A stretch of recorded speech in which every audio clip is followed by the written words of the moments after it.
Good morning students. हमने 10th class में first chapter शुरू कर रखा है और कंप्लीट कर लिया हमने। हम अब एनसीईआरटी के क्वेश्चन शुरू कर दिए थे, तो हमने 1 से 6 क्वेश्चन कर लिए थे। अब हम आते हैं 7th क्वेश्चन पे। 7th क्वेश्चन जो है वो है कि निम्नलिखित अभिक्रियाओं के लिए संतुलित रासायनिक समीकरण लिखिए। बेटा सबसे जरूरी क्या होता है, आपके फॉर्मूले और एलिमेंट जो भी हैं उनके सिंबल सही लिखना। अगर आप वो गलत लिख रहे हैं तो आप फिर उसको पूरा क्वेश्चन गलत समझिए आपका पेपर में। तो आपने ध्यान से लिखे जो मैं यहाँ लिख रही हूँ। देखो उसका पहला पार्ट है वो ये कह रहा है कैल्शियम हाइड्रोक्साइड। तो कैल्शियम हाइड्रोक्साइड के लिए O और H।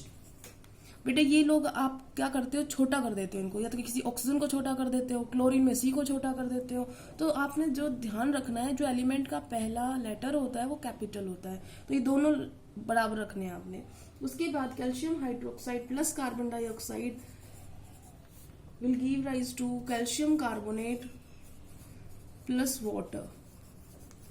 ये तो सिंपल है, आपने क्या करना है, सिंपल इसको बैलेंस करना है। तो आप कर सकते हैं, आप देख लीजिए कहीं पर कोई दिक्कत है तो हम बैलेंस करना शुरू करते हैं इसको। एक कैल्शियम, एक कैल्शियम, एक कार्बन, 2 और 2 4, 3 और 1 4 हाइड्रोजन। ये ऑलरेडी बैलेंस्ड है, पहले से ही संतुलित है, तो आप इसको संतुलित करने की इसे आवश्यकता नहीं है।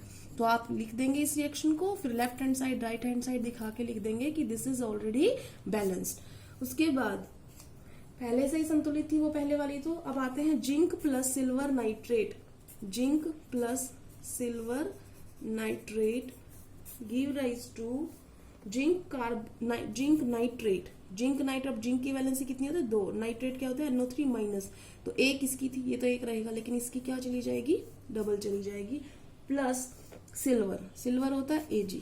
अब आप देखो यहाँ पे NO3 की ट्वाइस है तो इसको पूरा ही कर दो, और यहाँ पर 2 हो गए तो इसका मतलब यहाँ पर हो गई balance. C aluminium Al plus में कॉपर क्लोराइड CuCl2। उसके बाद aluminium chloride AlCl3 plus copper. देखो यहाँ पे आपने क्या करना है, देखो कभी भी आपको बैलेंसिंग में ऐसा है कि एक एलिमेंट एक साइड इवन में है और उसी से अगला नंबर उसका ऑड वाला आ रहा है, इसका मतलब 2 है तो 3 है, 4 है तो 5 है, तो उनको क्रॉस मल्टीप्लाई कर दो। 2 वाले के साथ इस वाले की मल्टीप्लाई, इस वाले के साथ उस वाले की, तो 2 के साथ 3 की मल्टीप्लाई, 3 वाले के साथ 2 की मल्टीप्लाई। अब देख लो कुछ बैलेंस बाकी है तो 3 कॉपर 2 एल्यूमिनियम हो गई बैलेंस। उसके बाद आपने करना है barium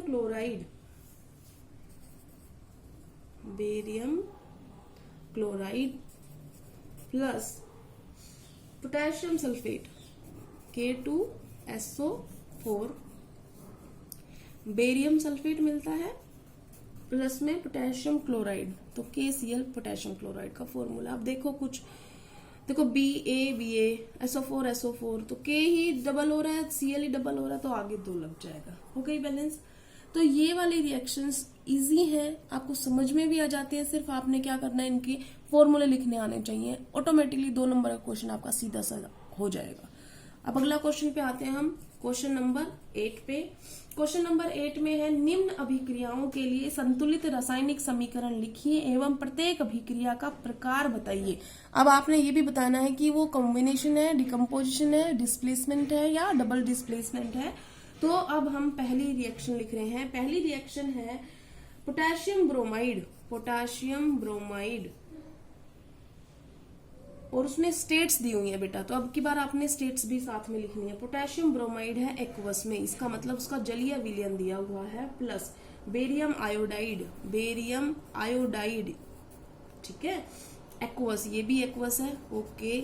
then it will give rise to potassium iodide Ki, और ये भी एक्वस है, प्लस बेरियम ब्रोमाइड। बेटा बेरियम जो होता है कैल्शियम का बड़ा भाई मान लो, तो उस पे 2 ही आता है, ठीक है, ब्रोमाइड। तो अब ये बेरियम ब्रोमाइड है, ये सॉलिड है, इसका मतलब ये अवशेप का निर्माण हुआ है, यहाँ पर प्रेसिपिटेट फॉर्म हुआ है। अब देखो, अब इसको पहले बैलेंस करो, फिर बाद में देखते हैं कि कौन सी टाइप की रिएक्शन है। तो यहाँ पे देखो आप I 2 है, इस साइड 1 है, तो हम इसको डबल कर देते हैं। अब 2 K किए तो यहाँ पे 2 Br हो गए, अब 2 Br है तो ये ऑलरेडी Br है, B1 है, B बैलेंस हो गई है। अब देखो ध्यान से, अब यहाँ पर कितने कंपाउंड नजर आ रहे हैं रिएक्टेंट्स में? एक और दो, एक और दो, दो दो हो गए। और दूसरी बात, दोनों ही कंपाउंड है, तो इसका मतलब सिंपल क्या हुआ है, के उसकी जगह पे आया, बी उसकी जगह पे आ गया। तो इसका मतलब this is a type of double displacement, द्विविस्थापन बेटा।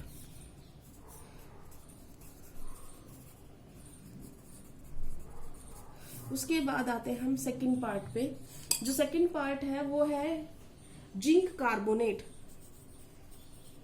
जिंक कार्बोनेट, और जिंक कार्बोनेट सॉलिड है, गिव राइज टू जिंक का oxide solid form plus CO2। जब उसको गर्म किया जाता है तो ये टूट जाता है, ठीक है। तो अब देखो बैलेंस है कि नहीं है, एक जिंक, तीन ऑक्सीजन, एक दो तीन, तीन ऑक्सीजन, एक कार्बन, एक कार्बन। इसका मतलब ये ऑलरेडी बैलेंस्ड है, पहले से ही संतुलित है। तो आप लिख देंगे पहले से संतुलित है, इसे और आवश्यकता नहीं है संतुलित करने की। हुआ क्या है, अब ये देखो आप कौन सी प्रकार है, यहाँ पे एक ही अभिकारक और इसमें दो बने, तो इसका मतलब ये टूट के दो निर्माण कर दिया। तो ये कौन सा हो गया, डिकम्पोजिशन। इसको बोलते हैं बेटा वियोजन।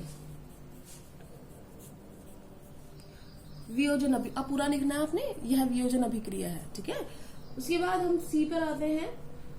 इसमें बताना है आपने कि hydrogen plus chlorine, hydrogen plus chlorine will give rise to HCl। तो दो दिखाई दे रहा है, ऑटोमेटिकली हो जाएगी, दोनों जुड़ के एक बनाया है, तो इसका मतलब ये कैसी हो गई, संयोजन, कॉम्बिनेशन। उसके बाद डी पार्ट है, उसमें बोला है Mg plus HCl will give rise to MgCl2 plus H2। बेटा इसकी स्टेट्स लिखनी भूल गई मैं, हाइड्रोजन की थी ये गैस, ये क्लोरीन गैस है, और HCl भी एक गैस होती है। मैग्नीशियम जो है वो सॉलिड है, HCl जो है वो एक्वस है, मैग्नीशियम क्लोराइड भी जलीय विलयन दे रखा है, और हाइड्रोजन भी गैस है। अब आप ध्यान से देखोगे मैग्नीशियम एक है, इस साइड भी मैग्नीशियम एक है, HCl एक, और इस साइड दो है, तो हम इसको बढ़ा दें, हाइड्रोजन बदल गए, हाइड्रोजन दो ही है। तो ये देखो यहाँ पर इस साइड भी दो अभिकारक, इस साइड भी दो उत्पाद, तो इसका मतलब ये संयोजन वियोजन तो हो नहीं सकता। तो अब एक तत्व है, एक यौगिक एक तत्व, तो इसका मतलब कौन सी टाइप की है ये, विस्थापन, डिस्प्लेसमेंट रिएक्शन, ठीक है। तो हमारा क्वेश्चन हो गया 7th भी और 8th भी। अब आते हैं हम 9th क्वेश्चन पे। 9th क्वेश्चन में बोल रहा है ऊष्माक्षेपी एवं ऊष्माशोषी अभिक्रिया का क्या अर्थ है, उदाहरण दीजिए। तो ये क्वेश्चन मैंने आपको बता रखा है कि ऊष्माशोषी जो होता है उसके अंदर कोई भी अभिक्रिया तभी होती है जब उसको ऊष्मा प्रदान की जाती है। तो इसका मतलब इसके अंदर हीट दिया जाता है, इसमें या हीट किया जाता है, ठीक है ना।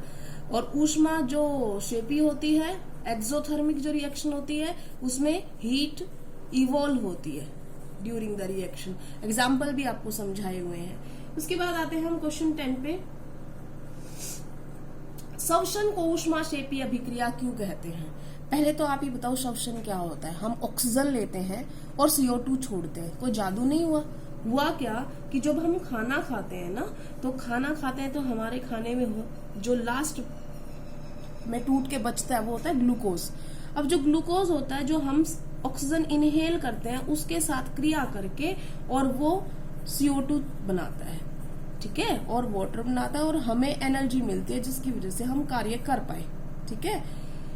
तो अब ये जो CO2 बाहर निकाली, हमने ऑक्सीजन ली, CO2 छोड़ दी, तो इसका मतलब ये अभिक्रिया हो रही है। अब ये अभिक्रिया के अंदर मैंने क्या कहा कि हमने खाना खाया तो हमें एनर्जी मिलती है, एनर्जी बाहर निकल रही है, ऊर्जा बाहर निकल रही है। और जब भी कोई ऊर्जा निकलती है तो इसका मतलब क्या होता है, वो कौन सी अभिक्रिया होती है, ऊष्माक्षेपी। इसका मतलब ऊर्जा इसमें निकल रही है, एनर्जी जो होती है वो इवॉल्व हो रही है, और जब भी कोई एनर्जी इवॉल्व होती है वो ऊष्माक्षेपी अभिक्रिया होती है, एक्सोथर्मिक रिएक्शन होती है, ठीक है।